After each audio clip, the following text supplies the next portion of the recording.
as we retreat. Where there is struggle, we may fail to see how God is with us. How God is with us. He will never leave.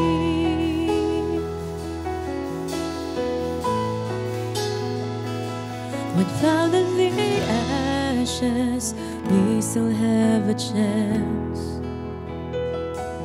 Where there is mourning, oh, don't forget to dance. Our God is with us. Our God is with us. He will never leave. Oh, our God is with us. Our God is with us. He will never leave. He does not forsake us, hate us, or make us walk alone. He is always right there, stays when He can't see the storm. We just have to hold on, stay strong. Know He has the best in mind. Our God is with us. Our God is with us.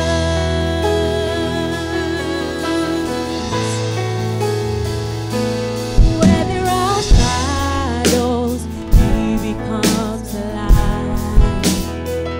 If we go into battle, He will win the fight. 'Cause our God is with us. Our God is with us. He will never leave. Our God is with us. Our God is with us. He will never leave.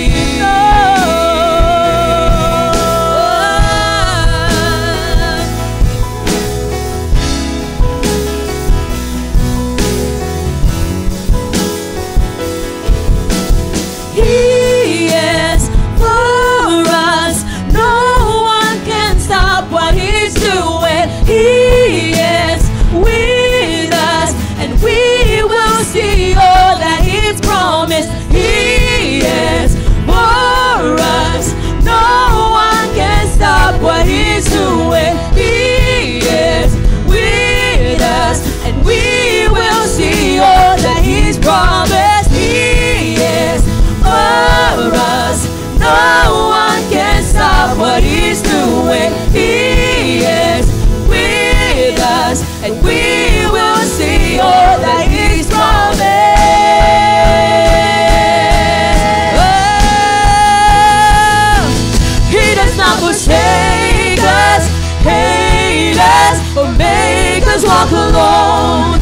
He is always right there, stays where He can't see the storm. We just have to hold on, stay strong.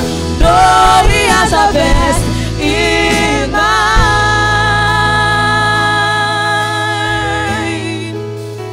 Our God is with us.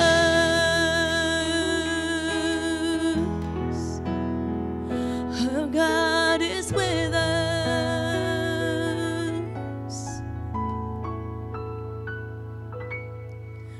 Good morning po. Good morning! Hello po, happy July. May I invite everyone to stand. You know, yun nga, God is with us today. God is always with us. So let us delight in the sureness of His presence. He is here, He is here. And whatever you've been through tong buong linggo na to or the past month, yun nga, just be assured by the constant presence niya sa inyong buhay. Amen po ba? Sige po, let's pray. Lord, we thank you for today. Lord, we know, Lord, na apart from you, we can't do anything, Lord. Lord, today we humble ourselves before you, to the God who is able to do anything, to the God who does not, na parang talagang nothing is impossible with you. Lord, I pray, God, na as we worship today, would you open our hearts? I pray, Lord, that everyone will be prepared to receive something from you today. We thank you and we bless you. In Jesus' mighty name we pray. Amen. Let's worship the Lord.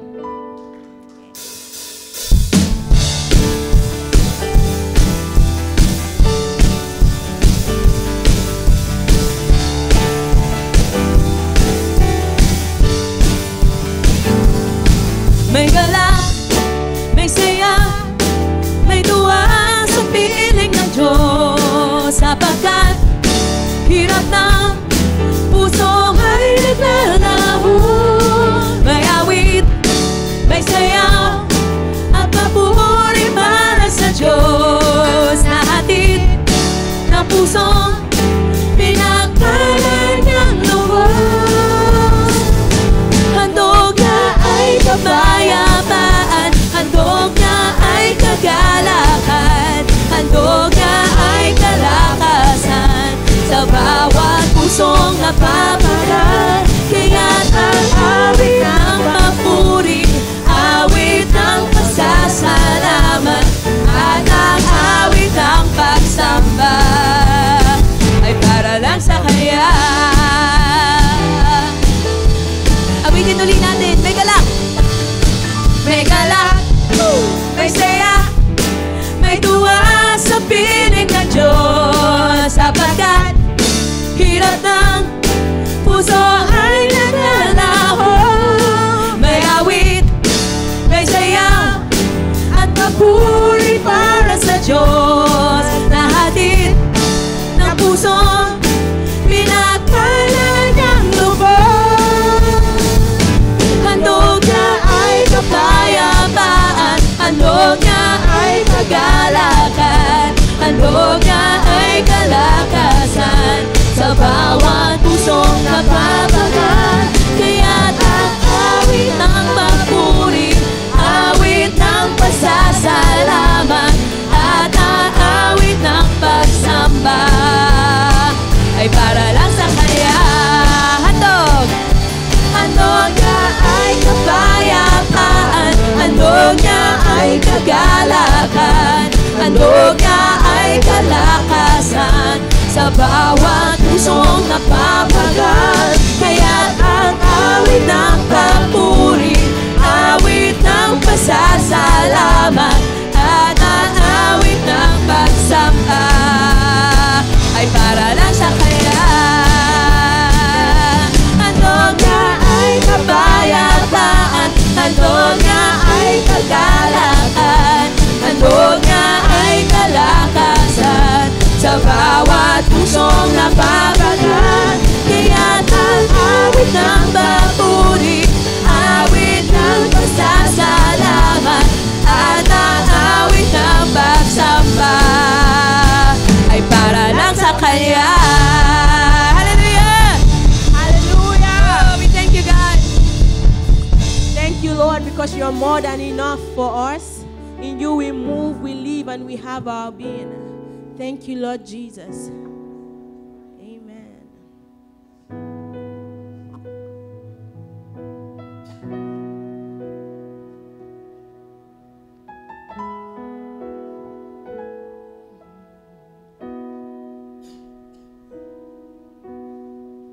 You are my supply, my breath of life, still more awesome than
is more than enough for all of me, for every thirst and every need. You satisfy me with your love, and all I have in you is more than enough.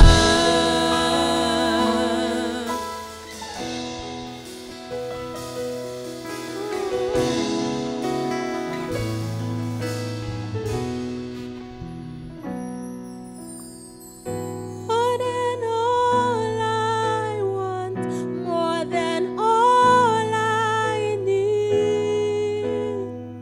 You are more than enough for me, more than all I know, more than all I can say. You are more than enough for me, more than all I want, more than all I need.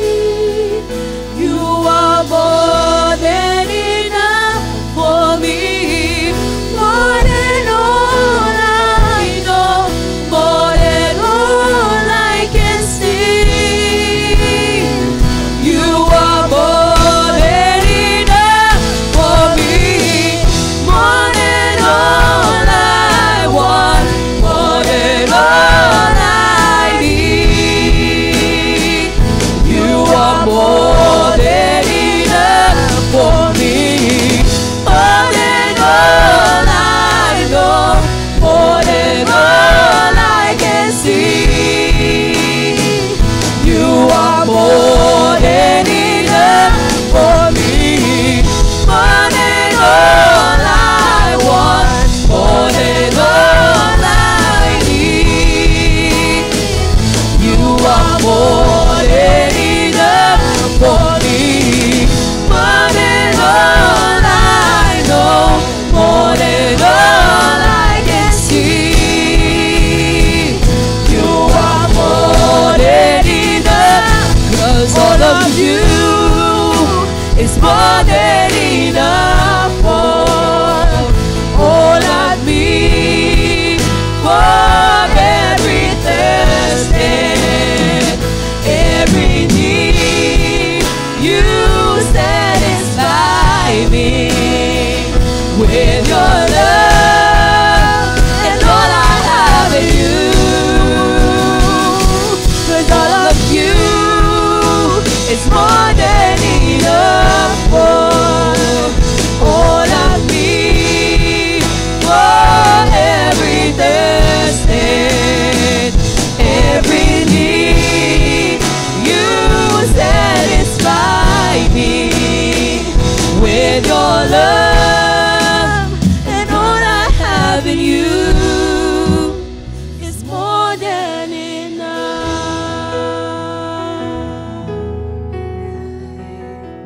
It's more than enough.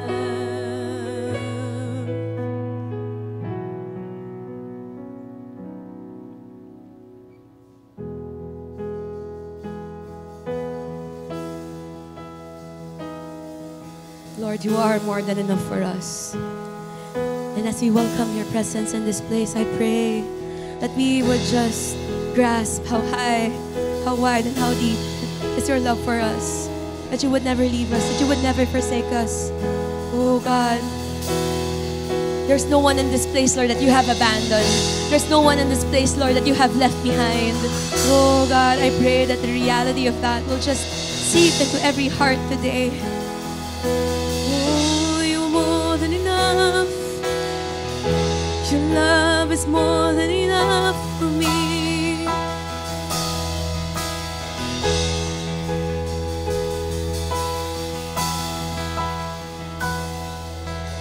How beautiful this love.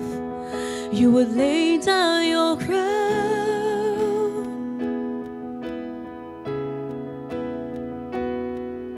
Surrender your throne in heaven so that I can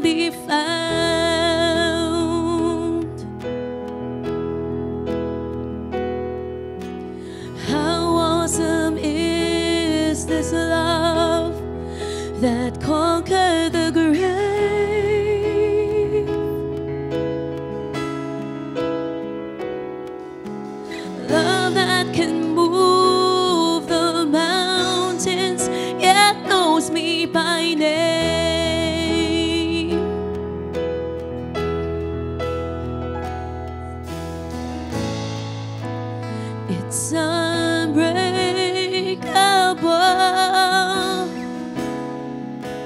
It's undeniable.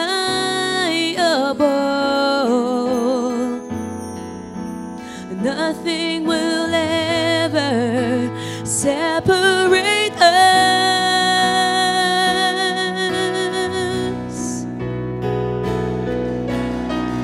Your love is higher than the skies above.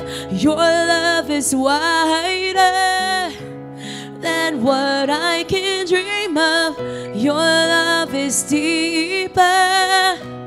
It's the greatest of all. Your love, your love is higher than the sky.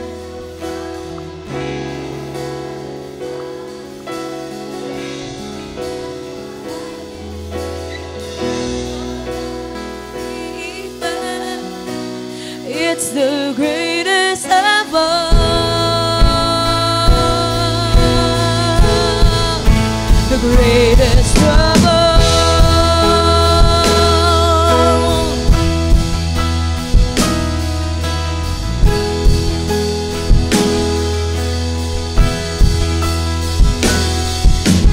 How beautiful this love. You would lay down your crown,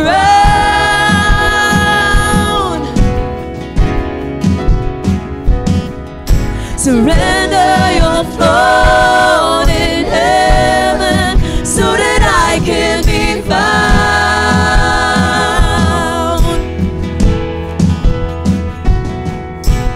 How awesome is this love that conquered the grave,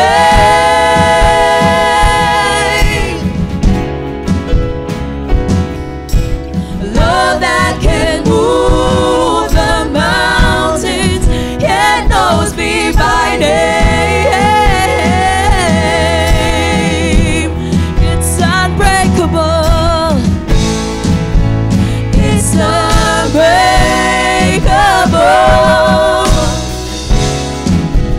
It's undeniable. Nothing will ever separate us.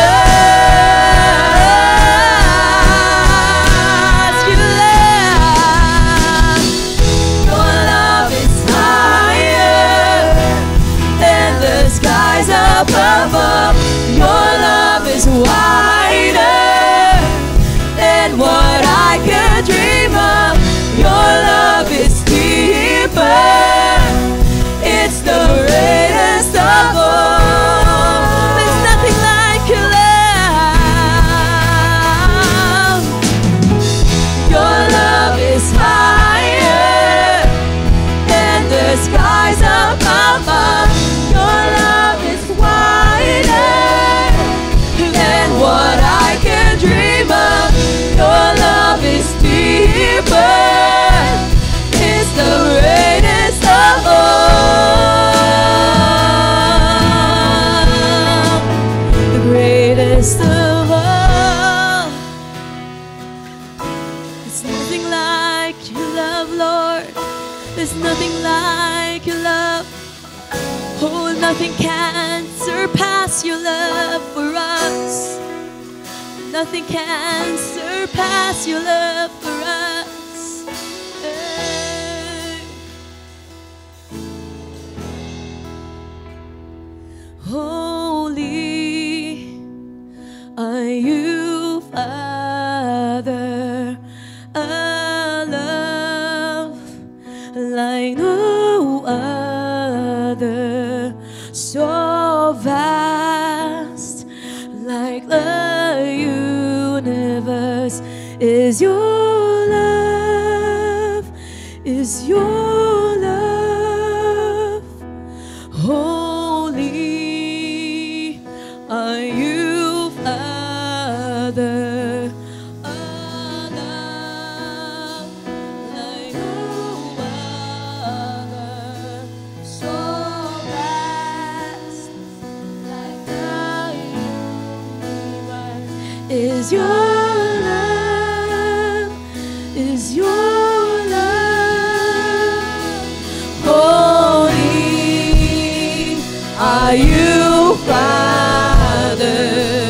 A love like no other, so vast, like the universe, is your love, is your love. Holy are you, Father. A love like no other, so vast, like the universe, is your love. Come on, just sing it to the Lord today. Holy, holy are you, Father. A love like no other, so vast, like the universe, is your love, is your love, is your love, is your love. Your love is higher than the skies above. Your love is wider than what I can dream of. Your love is deeper. It's the greatest of all. Say, Your love is higher. Your love is higher than the skies up above. Your love is wider than what I can dream of. Your love is deeper. It's the greatest of all. Oh, Lord Jesus. Thank you, Lord. Thank you, Lord, for your love tonight. Thank you, Lord, for your love in our presence, in our situations, Panginoon. Maraming salamat, Lord, dahil sa bawat araw ng aming buhay, Panginoon, pinapatunayan mo na ang inyo pong pag-ibig, Lord, ay higit pa sa aming pong naiisip, higit pa sa aming nararamdaman, higit pa sa aming mga nakikita, Panginoon. But Lord, I pray, bigyan mo kami ng puso at would you also give us the eyes, Lord, to see what your love is really like, Father, in our everyday, Panginoon. Of how faithful it is, of how reliant it is, or how reliable it is, Lord Jesus, in our lives, Father. How we can depend on you so much, Panginoon. Lord, if there's any trace of independence, Lord, sa aming pong mga buhay, alam mo yun, yung mga sitwasyon, Lord, na kinakanya talaga namin, Lord, or ginagawa lang namin sa sarili naming paraan. Lord, hinihingi namin ito ng tawad, Panginoon, at sinusuko namin ito sa iyo, Panginoon. Lord, kung meron man kaming pagdadalawang isip, Panginoon, sa kung gaano ka makapangyarihan, kung gaano ka katapat, Lord, sa aming buhay, kung gaano ka kabuti sa aming buhay, Panginoon. Lord, I pray, baguhin mo ito, Panginoon. Baguhin mo ang aming puso. Baguhin mo ang aming pag-iisip, Panginoon. Baguhin mo rin, Lord, ang aming ugali, Panginoon, sa inyo. At patuloy kaming magpapakumbaba, Panginoon. Patuloy kaming susuko. Kahit hindi namin nararamdaman, kahit hindi namin ma-logic, Lord, yung mga bagay-bagay sa aming buhay, Panginoon. I pray na bigyan mo pa rin kami ng pananampalataya. Lord, ikaw po ay karapat-dapat ng aming papuri at pagsamba. Hindi lang sa aming pag-awit, Lord, kundi sa aming pamumuhay, Lord, sa aming salita, sa aming mga ginagawa, Panginoon, sa aming pag-iisip. And you deserve it all, Panginoon. Lord, we lift you up, and may you continue to give us the heart to lift you up, God. In Jesus' name we pray. Amen and amen. Palakpakan po natin ang Panginoon. Hallelujah. Hallelujah. Sige po, bago po tayo mag-see po, pwede po natin patingin ang ating po mga katabi.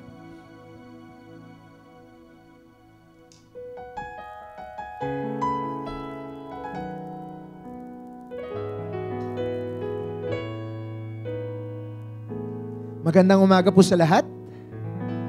Ayan, meron pong tayong tatlong tao. Sige po, magandang umaga po sa lahat. Isa pa. Ayan. Alright, so I just have a few announcements po, no? But let me introduce myself po. I'm Pastor Verlon Salaysay. And I would like to welcome you po sa ating pong 8 a.m. service. If you are a first-timer here, pwede niyo po ba itaas yung kamay niyo? Wala po kaming sisingilin sa inyo. Yan. Welcome po. Let's all welcome po at our first-timers. Sige po, palakpakan po natin sila. I-acknowledge po natin sila, no? Naniniwala kami dito whether you've been here for the first time or matagal na po kayo na may plano si Lord kaya ka nadala dito. Whether nayaya ka or napilitan ka or pumunta ka talaga, nadaanan mo lang to, the Lord has His ways talaga kung paano siya kumikilos. Kaya, we'd really like to welcome not only the first timer, but of course everyone here because God has a plan for us and that's a good thing. Amen? Amen. We just have a few announcements po. Number 1 po, ito po ay kaabang-abang po talaga at kailangan po nating salihan ay ang ating Youth Camp Respond 2024. Ayan. So this will be happening na po by next week or this coming week na pala from July 10 to 13. This will be po sa Nasugbu, Batangas and it has a camp fee po of 3,499. For those who are baka nasa point pa kayo of deciding, no, whether idadaling ko ba yung anak ko dito or sulit ba to, ito na po yung confirmation. Sulit po talaga siya. Wag na po kayo magdalawang isip. Marami na pong buhay, tulad po ng sa akin, ang nabago gamit ang youth camp. Ginagamit talaga ni Lord ang camps or retreats na to para makilala siya in a real way. At for me, things were never the same nung na-experience ko si God sa camp. Na parang nakikita ko talaga na parang, grabe talaga rin talaga ang puso ng Panginoon para sa mga kabataan. So if meron kayong anak, meron kayong apo, meron po kayong mga pamangkin or kapitbahay, anak ng kapitbahay, please, kung may kapitbahay ba yung nasabi ko? Sorry. May anak ng kapitbahay nyo, ipagpaalam nyo po sila na ilagay nyo sila sa youth camp kasi it will really be a good thing po for them. Next po, I just want to emphasize rin po, no, that we also have another way of supporting which is through Pastor Albert's book, which is Faith Walkers po. So yung mga proceeds po niyan mapupunta po sa youth camp. So wala na, sulit na talaga. Wala na po talagang question. Wala na po tayong lusot lahat. Number 2 po, we have our seniors event po. Grabe naman to. Alive, kicking, and thriving. A celebration for seniors. Wala talaga. Napapahiya na talaga tayo mga kabataan sa mga seniors eh. Halos every month meron silang event talaga. Pero this is another one because it's the Unstoppables event po. This will be happening on July 13 naman po, no? 9 a.m. to 11:30 dito po sa Sanctuary. So please join us. Sinabi nga daw nila, diba, na wala naman talagang retirement. Retiring, meaning pagpapalit ng gulong talaga, diba? Wherein, hindi ka tumitigil sa pag-serve kay Lord. Wala lang, palit lang ng kung ano-ano, tapos go na ulit kay Lord, serve na ulit kay Lord. And lastly, I would like to invite you guys sa ating pong Habits 1 and Habits 4 po. Now, Habits 1 is knowing God, and number 4 is pursuing God's heart. This will be a 5 Sunday discipleship po. And I would like to invite you because this will be happening na po next Sunday, which is July 14. So if available po kayo, please come. Please register. Yes, nakita nyo. Meron ba dito mga naka-attend na po ng habits? Pwede po pataas po ng kamay. Yan, nakataas. Yan po. It's been very helpful for our spiritual walk, syempre. Pero I think one of the greatest benefits po nito ay, we can ask all the questions that we have, about God, about the church, dito po sa Habits 1 po. So I would like to exhort you po in giving. Gamit po, ito po, Psalm chapter 37, verses 23 to 24. Sinasabi dito, ginagabayan ng Panginoon ang bawat hakbang ng taong matuwid na ang buhay ay nakakalugod sa Kanya. Matisod man siya'y hindi siya mabubuwal dahil hinahawakan siya ng Panginoon. Pakisabi nga po yun, bawat hakbang. Yan. Nakakatuwang isipin, no, na kung sinabi ni Lord talaga na bawat hakbang, hindi nagmamatter kung malalaki or maliliit ang mga hakbang natin. Sinabi niya na lang, bawat hakbang, siya ay nandyan. Ang paggabay niya ay nandyan. Kaya pwede natin matanggap ito, no, bilang sa bawat pagdesisyon natin, bawat maliit man o malaki, di ba? Ang paggabay ng Panginoon nandyan. Isa sa mga nakita kong kahit maliit lang na pangyayari sa buhay ko ay ako po ay nagtatrabaho pa rin po sa labas po. No? I still have a corporate job. And ang setup po namin ay hybrid. If hindi niyo po alam ang hybrid, meron pong days na nasa office po, meron pong days na nasa bahay lang po pwede po magtrabaho. At alam niyo, ang pag-work from home po ay para sa akin, sa sitwasyon ko, mas nakakatipid talaga ako. Kasi ang mahal, kasi ang office po namin ay nasa BGC. So alam niyo po, lahat po ng pagkain halos ay mahamahalin talaga. Parang minimum 200 o kaya 300, di ba? At sabi ko, okay talaga itong trabaho na to ng work from home. Pero bigla kaming pinapasok for this week ng the whole week, 5 days. So syempre, no, na parang sabi ko, hindi yun hindi yun part ng budget ko na, alam mo yun, papasok ako ng 5 days. Kaya sabi ko, ano ba yan, Lord? Papasok ako ng 5 days, paano yung ipon ko mababawasan? Pero true enough, nung inisip ko lang yun, hindi ko man lang talaga sobrang pinagdasal ng provision, pero the Lord provided. Biglang may nagpakain one day, biglang may nagpa-milk tea the second day, tapos pangatlo, biglang may nanlibre, pang-apat, may sobrang mura na pagkain na dumating.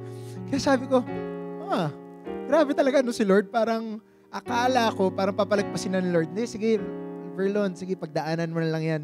Sige na, gastusan mo na lang yan. Pero, alam mo yun, kahit pala sa mga maliliit na sitwasyon or maliliit na parang, alam mo yung sinasabi natin kay Lord, ginagabayan niya pa rin tayo, binibigyan niya rin tayo ng oportunidad para magawa ang kanyang kilos sa ating buhay, no? Kaya nakikita ko rin talaga yung provision ni Lord na parang hindi man siya sa physical na pera, pero sa opportunity siya kung paano ako makakasave more. And I think God is really pushing us to really do that, to really have that faith na parang don't worry when you give because, you know, it might not come back to you as money, but it will come back to you as something even more. It could be in a way of, you know, opportunities. It could be in a way of anything, di ba? And we really trust God. Parang God is able to do great things in our lives. It might not be in our way, but it's for sure what we need. No, hindi man masusunod yung in-expect natin, pero for sure kung paano pinrovide ni Lord at kung ano ang pinrovide ni Lord, yun yung the best. Shall we pray? Lord, maraming salamat dahil sa bawat hakbang ng aming buhay, Lord, Ikaw ay totoo, Ikaw ay nakakita ng aming sitwasyon, Lord. Ikaw ay tumitingin, Panginoon. At Lord, pwede kaming magtiwala, Lord, sa iyo, sa aming mga desisyon, Lord. At tunay na pwede kami at kaya namin magtiwala sa iyo, Lord, sa aming pagbibigay, Panginoon. Na, Lord, iniisip man namin, Lord, ang aming mga pinansyal na ginagawa, Panginoon, Lord, or mga gastusin, Panginoon. Maraming salamat, Lord, dahil pwede kami magkaroon ng kagalakan, Lord, dahil alam namin ang pagkilos mo ay higit pa sa pera, Lord, higit pa sa aming mga hiningi, higit pa sa aming mga pangangailangan. So, Lord, sinusuko namin ang aming puso, Lord, ang aming isip, Lord, sa aming pagbibigay. Maraming salamat sa pangalan ni Jesus. Amen and amen. Sige po, tayo po tumayo na at pwede na po tayo magbigay.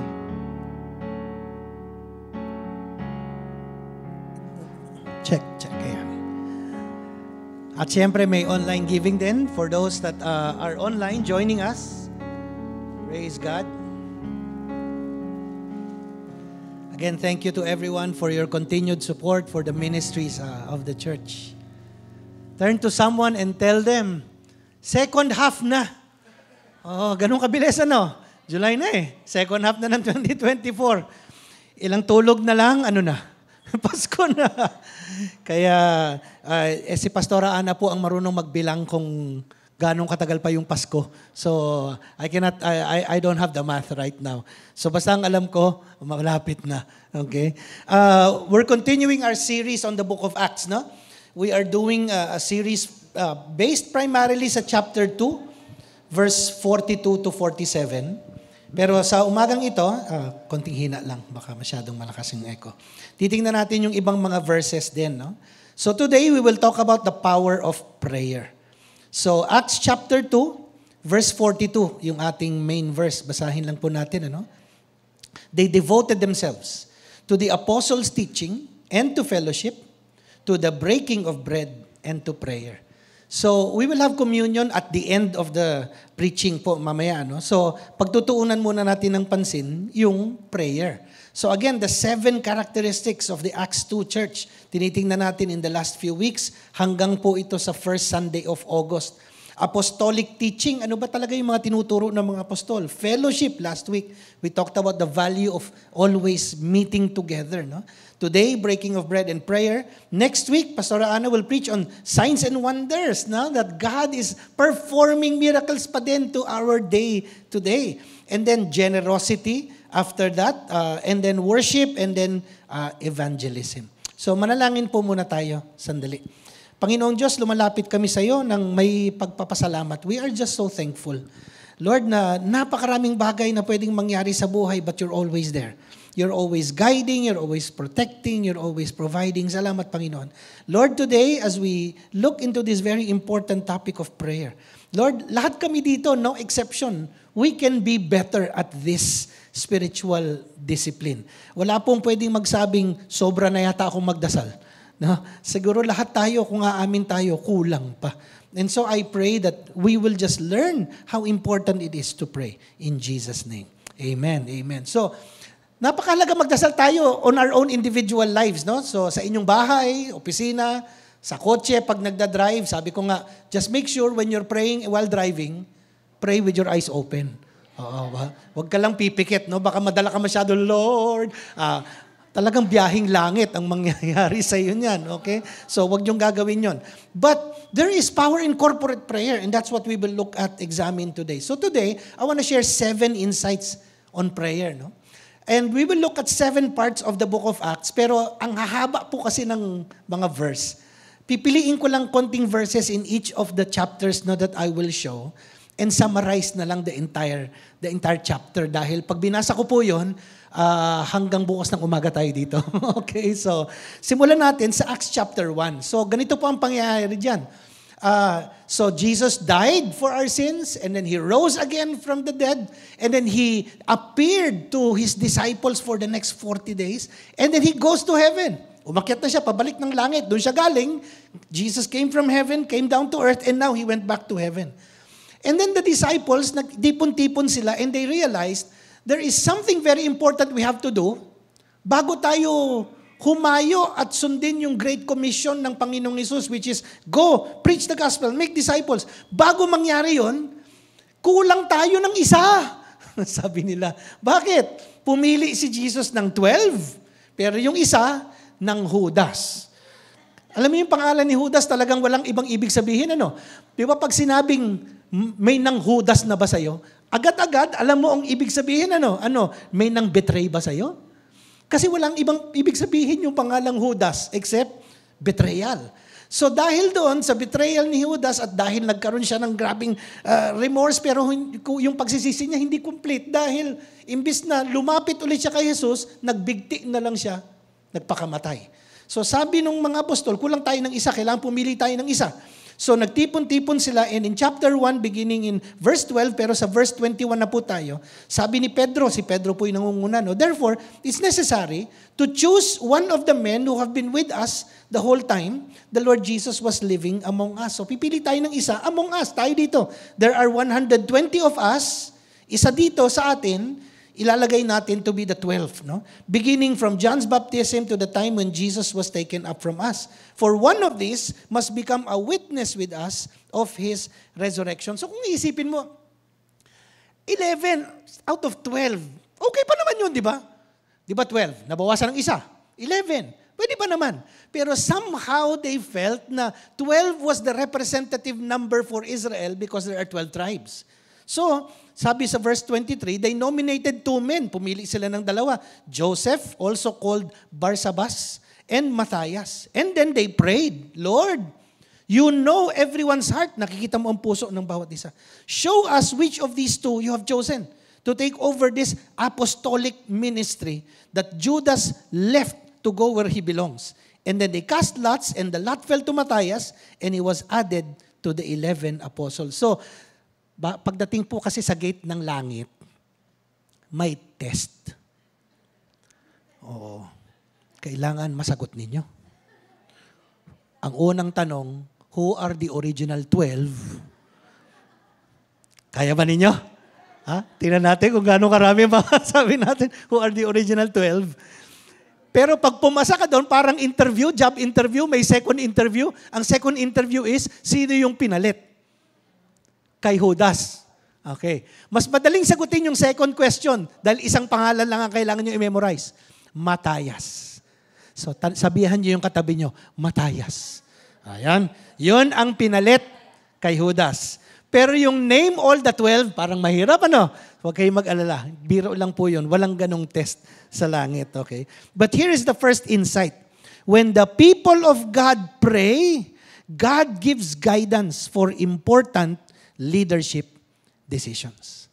Bago kumilos ang church, pero hindi lang yun bago tayo kumilos in anything, kasama na po sa inyong business, trabaho, etc., pray first. It is very important to get this right. Pag mali ang inilagay na leader, mas mahirap magtanggal. Sa totoo lang. Lalo pa in a church setting. Madugo, away-away, galit-galit. Bakit? Kampo-kampo. Ba't mo naman tinanggal si ano?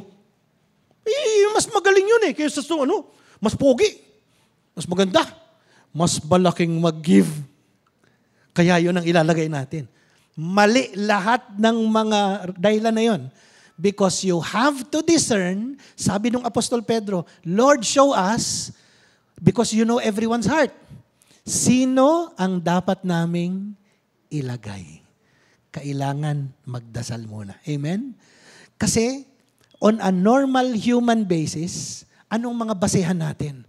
Wow, tingnan mo, napaka matipuno. Tall, dark, and handsome. Wow, parang si Pastor Verlon. Tall, dark, and handsome. Pero merong mga iba, tall, sa dark ka lang handsome. Parang hindi. Hindi dapat yun. Okay? Pero hindi. Biro lang. Huwag kayong magagalit sa akin. Okay?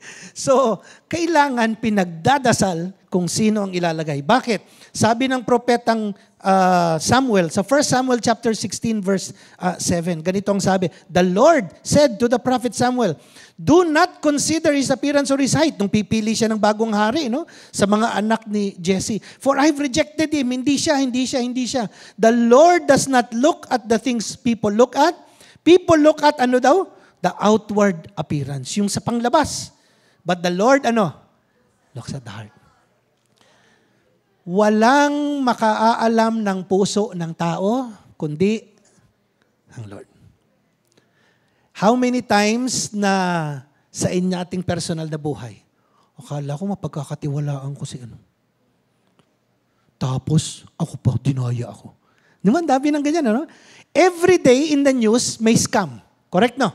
Iba-ibang klaseng scam. Investment scam, pasa whatever, rentangay scam. Ang dami everyday. Ang daming naloloko. Araw-araw yan. Okay?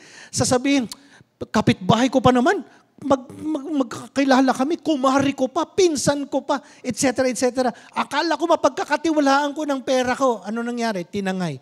By the way, mga kapatid, pagdating po sa pera, walang kamag-anak, walang kaibigan. Exercise due diligence and extreme caution pagdating sa pera. Wala itong sige lang ibibigay. Meron po kami kakilala, pati credit card ay ibinigay. Nababiyahe ng abroad. Kasi daw medyo nabitin yung kanyang funds. So, credit card, my gosh. So syempre, ang sarap. Swipe, swipe, swipe. Pagdating na ng bill, nawala na yung tao. Ikaw na ngayon ang magbabayad ng lahat ng binili yun. Pati yung mga sa text, di ba? Mag-iingat po tayong lahat. So, kailangan ipagdasal bago gumawa ng desisyon. Pangalawa, in Acts chapter 2, this was the coming of the Holy Spirit. So nandoon sila, gathered in the upper room, nagpe-pray na naman yung mga disciples. Sabi nga doon, when the day of Pentecost came, they were all together in one place. 120 people po sila, men and women. Suddenly, a sound like the blowing of a violent wind came from heaven, filled the whole house where they were sitting. And they seemed like tongues of fire that came upon them and rested on them. And they were all filled with the Holy Spirit and began to speak in tongues as the Spirit enabled them. Ito po yung pangalawang insight. Basahin nga natin ng malakas. When the people of God pray, God, empowers them for witness and releases His gifts for ministry. Bago tayo humayo para ipangaral ang salita ng Diyos, para mag-share ng ating testimony, bago tayo humayo para maglingkod, whether it's in the music, or sa tech, or sa anything else, let's pray for God's empowering. Bakit? Magaling naman akong kumanta.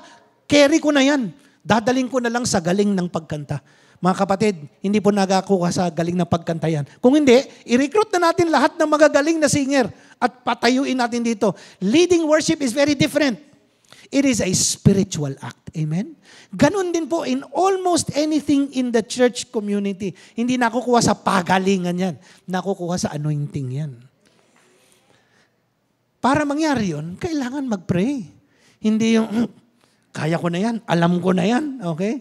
Gagawin ko na lang based on my own strength. Kaso sabi ng propeta, not by might nor by power, but by my spirit, says the Lord. 1 Corinthians chapter 12, familiar passage. There are different kinds of gifts. Marami raw iba-ibang kaloob ang Diyos. But the same Holy Spirit distributes them. There are different kinds of service. Iba-ibang paraan ng paglingkod. But the same Lord. There are different kinds of working. But all of them and in everyone, it's the same God at work. And in verse 11, all of these are the work of one and the same Spirit, and He distributes to each one just as He determines. That means, yung gift of leading worship, yung gift of tech team, yung gift of mag-outreach, yung gift of mag-lead ng life group, yung gift ng pagtuturo ng habits, lahat yon. Lahat yung galing sa Holy Spirit.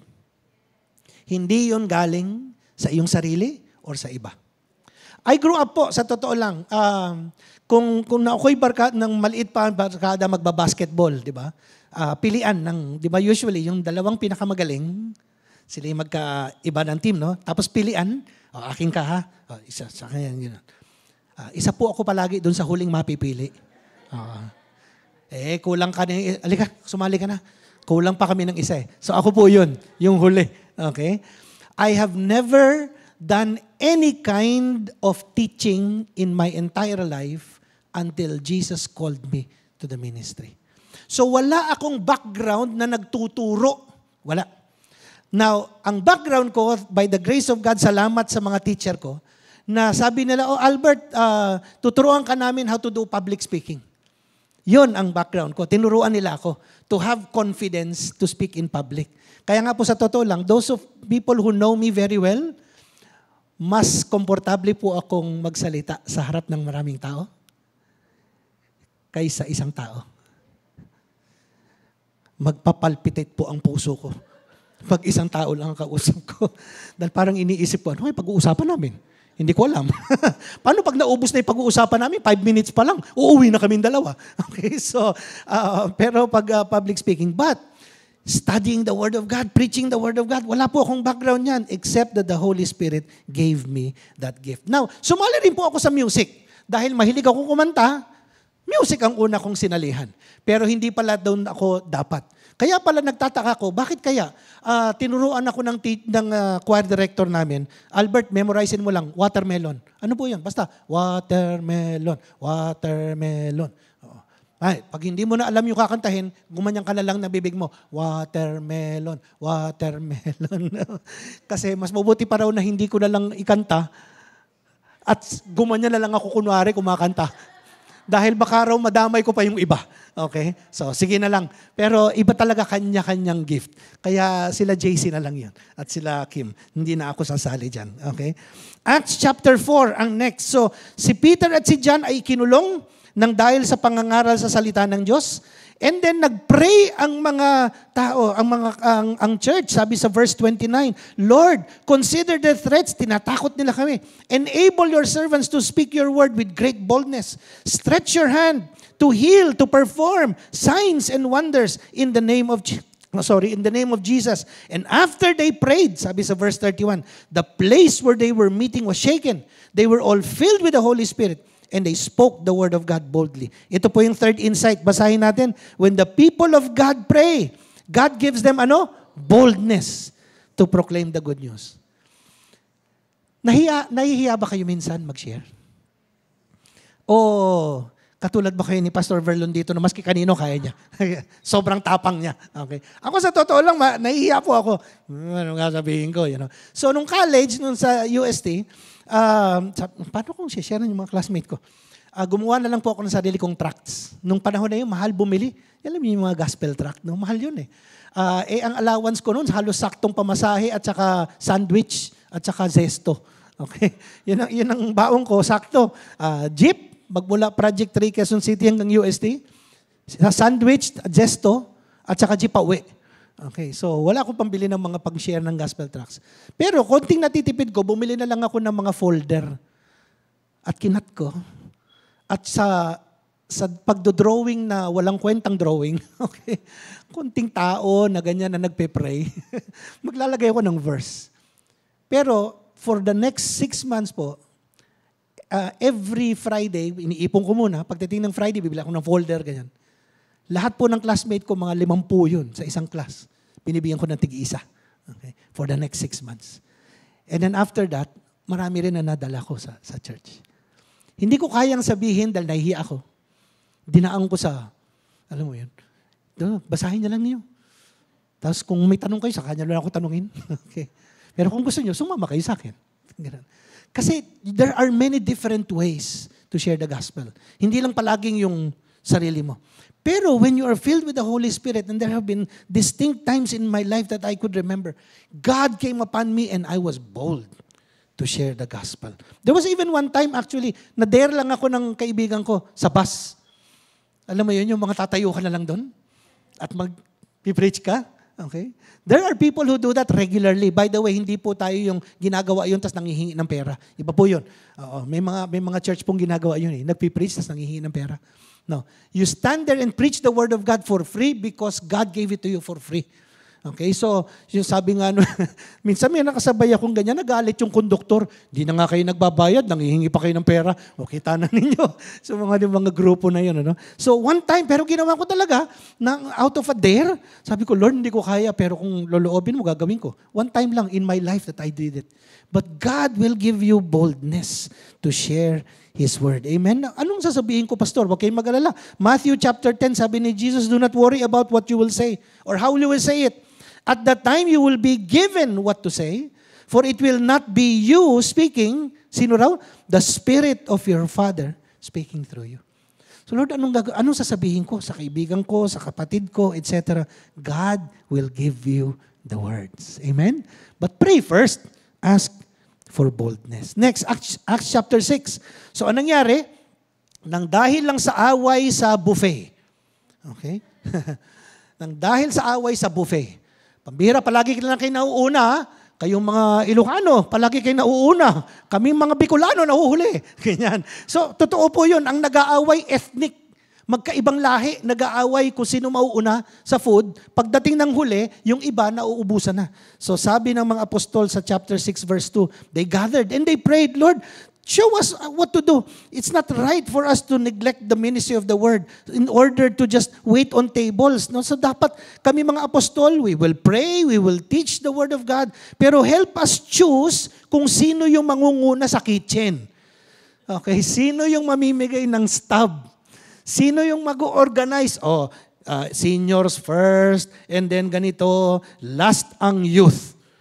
Okay, pagdating sa buffet, last ang youth. Bakit? Pag inuna ang youth, ano mangyayari? Ubos na. Wala nang kakainin si lolo at si lola. Paunahin na natin sila dahil sa totoo lang, mas konti naman talaga silang kumain. Ano? Amen? Tayo pong mga medyo nandun na sa age na yan, lugi na tayo sa buffet. Sa totoo lang. Kami ni Sister Barbs, bihira na kami mag-buffet. Lugi eh. What you pay and then what you eat, busog ka agad eh. Di ba no? Pero when we were much younger, nakakailang beses yung Mongolian barbecue na yan, yung isang ganyang kabandihadong ilalagay mo, 5 beses ka pang babalik nun. Di ba? Para matodo mo yung bayad. No? But now, konting-konti na lang, luging-lugi ka talaga. So, insight number 4, when the people of God pray, God gives them wisdom to choose key leaders for administrative work. Pati pala yung mga office kind of work ay pinagdadasal din yan. Hindi yan parang, sige na, ikaw na lang. Marunong ka namang mag-calculator. Ikaw na. Hindi. Because there's character involved. Amen? And kailangan tama yung makuha mo yun dahil mamaya pag mali yun, they will even be the source of gulo in the office. Oh, I have been, as an accountant, I've been part of offices where grabing awayan. Wala kami magawa dahil away na lang ng away. Pati paghuhugas ng pinggan, pinag-awayan namin. Because there were 20 of us in the office. So, 5 days ang trabaho. So, para daw mas efficient. Okay? 4 ang assigned per day ng washing of dishes. No? So, Monday kayong 4. Tuesday kayong 4. Wednesday, gano'n, ano. Eh, may one day na yung 4 na yun, nanood ng sine. Walang naghugas, nang dahil doon. Isang linggo kami hindi makapagtrabaho dahil galit-galit lahat. Nang dahil sa paghuhugas ng pinggan. Okay. You would think that's a minor thing, but do you know it's the small things that causes irritation? Di ba yung nakakainis? Yung mga iniiwan ng kung saan-saan ang hindi inaayos. How many of you OC? Yung talagang naiinis ka dyan pag hindi inayos, may kalat, madumi, etc. I'm married to Sister Barbs. Kaya sabi ko ito kahapon, hindi ko pa nakwento sa kanya. Sabi ko, kasi po ako ang breakfast. Ako ang in charge ng breakfast. Kasi I wake up early. Okay. So iniisip ko ito nung isang araw. Ganito pala ang morning routine ko. 20 minutes to cook. 20 minutes to clean up. 20 minutes worrying if I cleaned up correctly. Para nang sa ganun, pagdating ni Sister Barbs, walang kalat.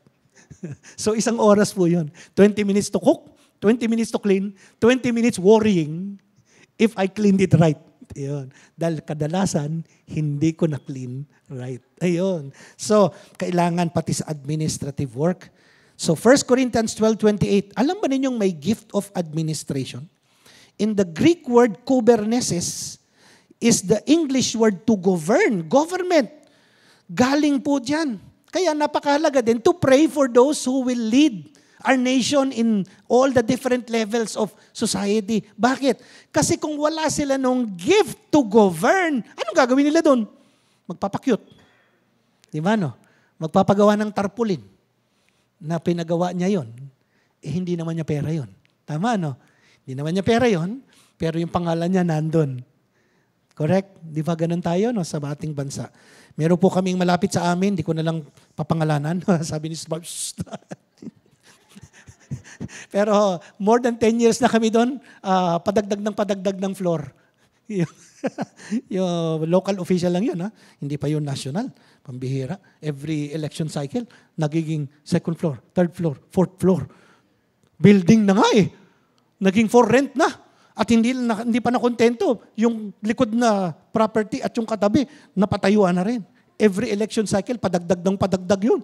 Sabi ko, one of these days, talagang sa makikita mo, padagdag ng kotse. Wow, ang sarap talaga. Pero hindi. To govern is a gift from God. Next, sabi sa, ano na tayo? Acts chapter 10. Okay. So ito po yung si Peter with Cornelius. Sabi ni Peter, I'm a Jew. Gentile yun. Paano kung pupuntahan yun? Dahil kasalanan yun na makihalubilo sa hindi kakapwa Jew. Pero sabi ng Diyos sa kanya, do not call anything unclean that I have made clean. So finally, Peter goes, preaches the gospel. They are all saved and filled with the Holy Spirit. So ito po yung next insight. No? When the people of God pray, God breaks down the walls of division to unify His people for His divine purpose. Pansinin po natin, tayo, even here in Beginnings Church, we come from different backgrounds, different ethnicities, etc., etc. If we will focus on our differences, wala tayong magagawa. Iba yung style mo, ayoko sa'yo. Ay, iba yung language mo, ayoko sa'yo. Ay, iba itsura mo, ayoko sa'yo. Okay? Walang mangyayari in the church. Okay? But when the people of God pray, God removes those boundaries and you realize, sabi po ng isang co-pastor ko in the past, we have more things in common that unite us than our differences that divide us. We have more things in common that unite us than our differences that divide us. Pero sa prayer mo madidiscern, oo nga, no? Maski na magkaiba kami ng ganito, we are one in Christ. Amen? So tingnan mo yung katabi mo, sabi mo, we are one in Christ. Maski na ganyan ka, nakakainis ka, we are one in Christ. Okay? And that's why I gave this illustration last week of the worship team being the very good example of this. Okay? There are 5 different instruments, 6 different instruments, different voices, and yet they all function as one. Kasi kung hindi, aalagwa silang ganun. We had a co-pastor in the past, na accident po siya, papunta silang Bicol. Na-feature pa sila sa Channel 2 dahil no one should have survived. 2 pastors plus the driver and the mother of one of the other pastors. No one should have survived. The way that SUV looks after the accident, no? Parang direct hit ng truck. Yung may curb doon sa may papuntang Bicol, very dark, talagang yuping-yupi, no? So, one of the pastors who was severely hurt, ang kanyang injuries were more physical. Kitang-kita mo. Talagang pasa, bruises, ganyan-ganyan. Yung isa, wala halos physically. No, outside. Turns out, ang kanyang injuries were internal. So, when we visited him in the hospital, tubes ang ganyan, galaw ng galaw, sabi namin sa doktor, Dok, mukhang okay, kasi gumagalaw naman siya. Sabi niya, involuntary movement. Anong ibig sabihin nun? Ang binigay niyang description ganito, parang orchestra na nawalan ng conductor. At kanya-kanyang kilos na walang kumukumpas. Because all of his internal mechanisms in his brain and everything else was like na-jumble up yung mga chord. At yung chord para sa keyboard, inilagay doon sa gitara. Yung sa gitara, alam mo yun, talagang nagkagulo-gulo sila lahat doon. Gumagalaw sila. So parang orchestra na tumutunog. Pero walang music na, beautiful music na lumalabas. Dahil kanya-kanya. That's what happens in any organization, but worse in a church. Kung kanya-kanyang diskarte. Amen? But when the Holy Spirit, through prayer comes, God unifies it. Next in Acts chapter 12. So ang nangyari, nakulong na naman itong mga apostol. Masyadong pasaway itong mga apostol. Preach ng preach, maski pinagbabawalan. Okay? Pero yun daw dapat ipangaral ang salita ng Diyos. So ang nangyari, an angel of the Lord comes and releases Peter and John from prison. So here's our next insight. When the people of God pray, God performs signs and wonders to protect His chosen servants from harm. Isa po sa mga regular attendees na natin ngayon is si Pastor Danny Bayasen and his family, who is the director of the Asian Center for Missions. So sila po ay nag-mission in Burkina Faso in Africa for almost 20 years. One of the most dangerous places in Africa. Yun yung mga tipong kinikidnap yung mga bata, mga babae, ng mga kung sino-sinong tribo, etc. 20 years sila doon. Walang matinong taong gagawa nun. Okay? Except if you're called by God. Amen? And then, last Sunday, when they were here, they approached us to ask us for prayer dahil after almost 10 plus years of not going back to Africa, ngayon lang ulit sila bumalik. To Sudan naman. Sudan. Which is another dangerous place in Africa. Sa dami ng lugar na pupuntahan sa Africa that is very peaceful and calm, pupunta po sa danger zone. So tinanong ko, gano'ng katagal na mga 2-day travel? Kung ilang eroplano, tas pagdating doon, is like 12-hour by road. Some of it dirt road. Sabi ko, Pastor, sige, pagpe-pray namin kayo that we will see you again in the next few weeks pagbalik ninyo dito. Well, in our own rational mind, you will not go to places like that. Except when God says so. And when God says so, He will perform signs and wonders to protect. That's why they survived over 20 years there. They have many testimonies of many times na could have been the end of their life. But the Lord rescued them. There are missionaries all over the world, and thank God for those, even from our church, that have gone to places na talagang, Lord, maski ako hindi ako pupunta doon. Katakot kayo. Pero the Lord protects. Amen? The Lord protects those who serve Him. And one last is in Acts chapter 13. When the church gathered in Antioch and they began to pray, the Holy Spirit said to them, "Set apart Saul and Barnabas for the work I have called them." So they laid hands, they prayed, and they released them. Insight number 7, basahin po natin. When the people of God pray, God sets apart certain individuals and calls them for an important mission. I'm praying, and your pastors are praying, that among ourselves here, God will begin to call men and women to the mission field. Amen? At pag tinapik ka ni Lord, umuo ka na lang.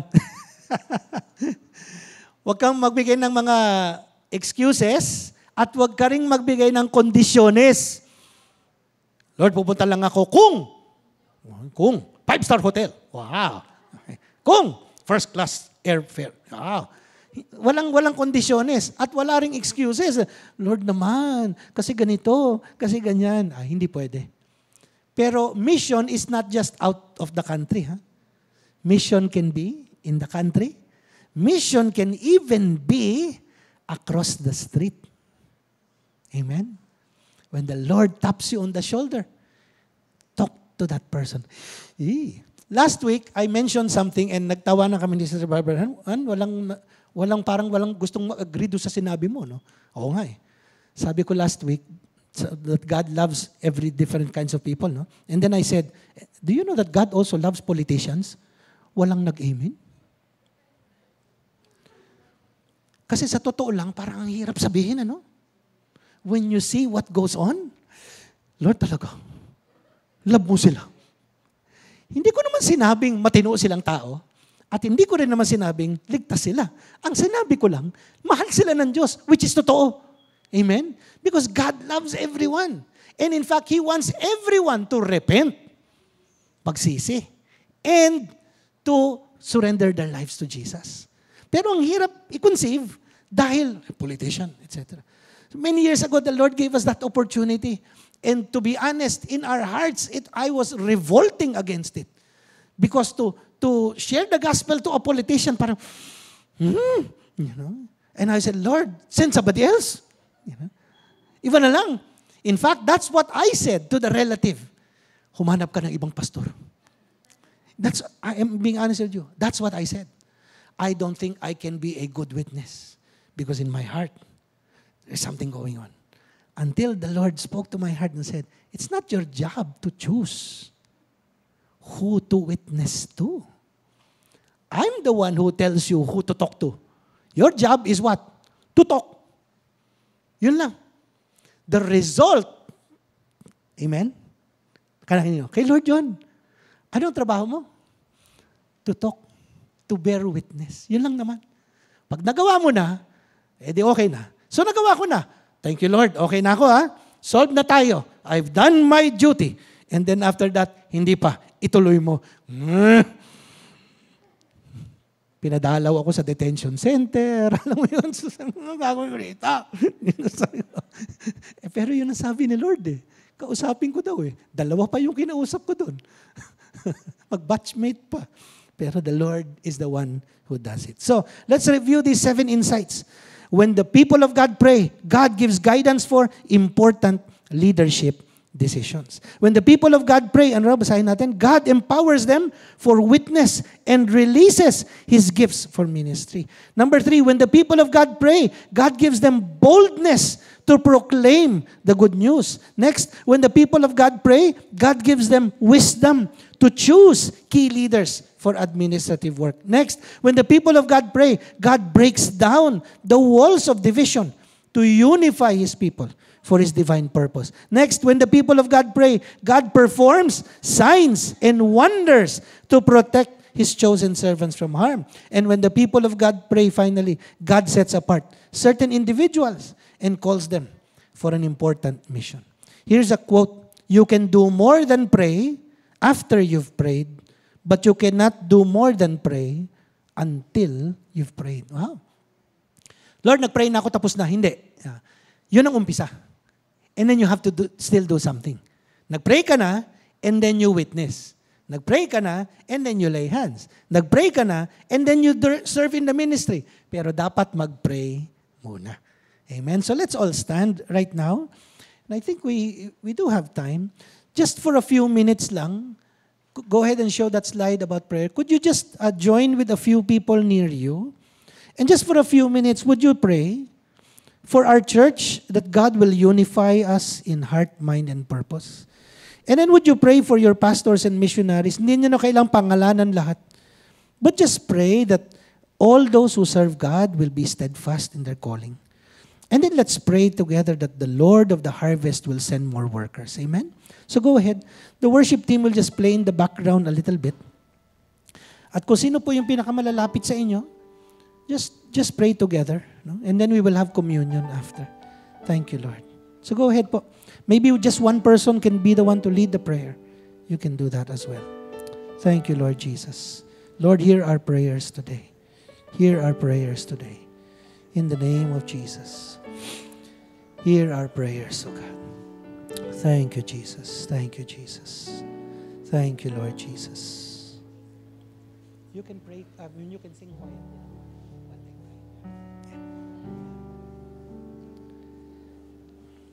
Thank you, Lord Jesus. Hallelujah. Praise God. Thank you, Lord. My hope is found in my strength, my song. This cornerstone, this solid ground, firm through the fiercest drought and storm. What hearts of love, what beauty is when fears are still, when struggling seas, my comforter. Hallelujah. All in all, here in the love of Christ, I stand. There in the ground, His body lay, light of the world by God is slain. Can you just show first the prayer slide? Yung prayer slide. the grave he rose again, and as he stands in victory, its curse has lost its money, its memories.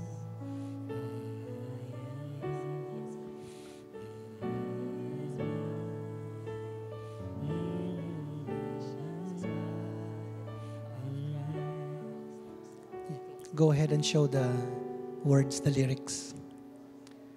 Yeah. We'll go ahead and sing.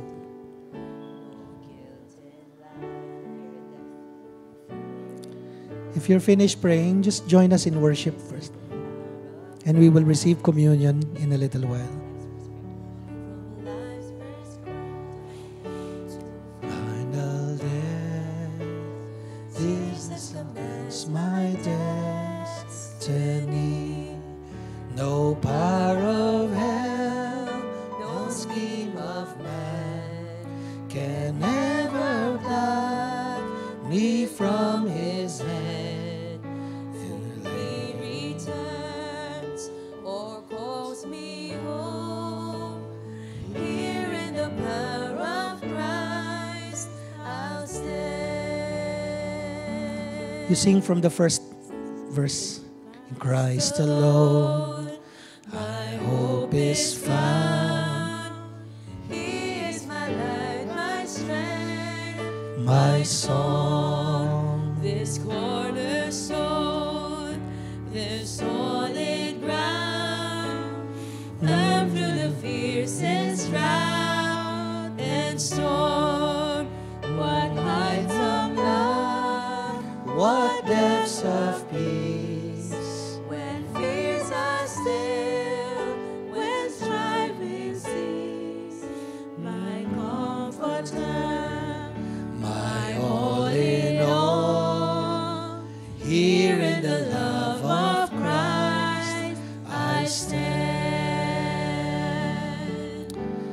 Hallelujah. Can you just prepare your communion elements? No?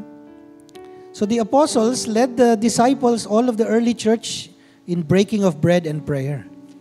Breaking of bread also means communion. In Greek, the word is Eucharistia, where we get the English transliteration Eucharist, which means thanksgiving. It is derived from the Last Supper, when Jesus gave thanks to the Father as He lifted the bread and the cup that signified His body and the blood of the new covenant that He was about to establish. This covenant is no longer based on a physical exodus from a physical slavery from Egypt, but it was a spiritual exodus from sin and darkness.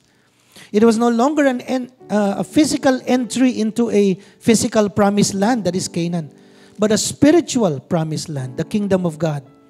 And it was no longer based on the blood of a lamb, but on the blood of Jesus, the Lamb of God, who takes away the sin of the world. So just hold on to the piece of bread. On the night that Jesus was betrayed, He took bread, gave thanks to the Father, broke it, and gave it to His disciples and said, "This is my body which is given for you. Do this in remembrance of me." Pwede na po nating kainin po ang tinapay. Thank you, Lord Jesus.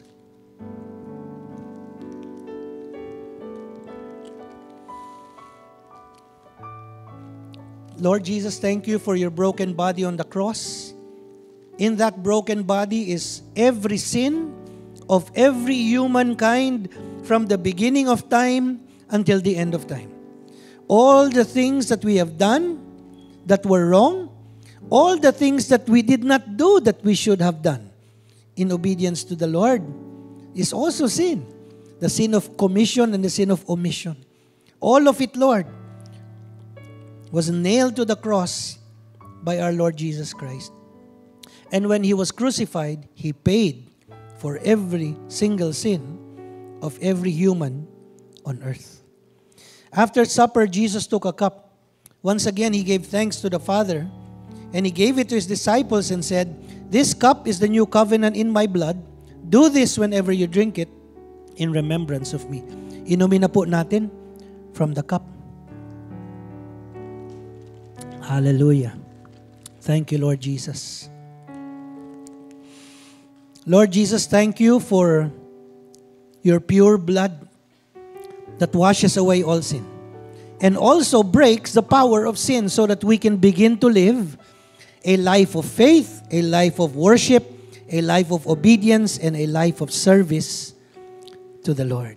Let's sing that song again. In Christ alone, I place my trust. Thank you, Lord. Christ alone, I place found.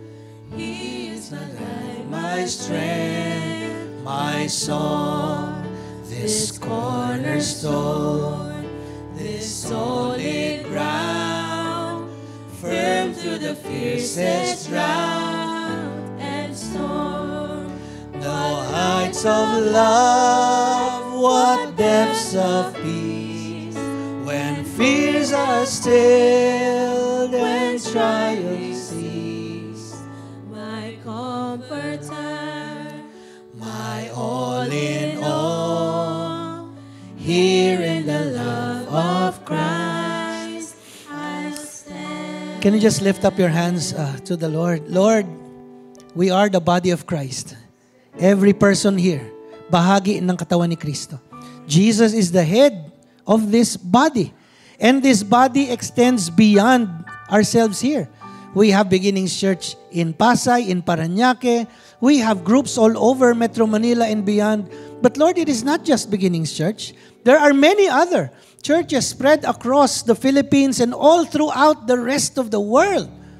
And they gather together in different places of worship, but we are one in Christ. And so, Lord God, we pray for your grace upon all of our brothers and sisters in Christ all over the world, but especially those who might be going through difficult trials and tribulations. Especially, Lord, your servants who may be in places that are dangerous, places where being a follower of Jesus or proclaiming the name of Jesus may get them into trouble like the apostles did in the book of Acts. Some of them their life may even be in danger. And so we ask, oh God, would you graciously protect our brothers and sisters in Christ in such locations? Keep their families safe, keep them safe, Lord. But we understand also that if it is your will that they give their life in the service of the gospel, then the Word of God considers them true martyrs. And the blood of the martyrs is the seed of the church. And so God, we thank you for those that have given their lives in the past, might be demanded of them to give their lives in the future. But in the end, we know that God's reward is great in heaven for those who will faithfully serve Him. Salamat, Panginoon. All glory and praise is yours alone in Jesus' name. Amen. Amen. Clap your hands to the Lord. God bless you. Have a fantastic day and week ahead. Amen. Amen.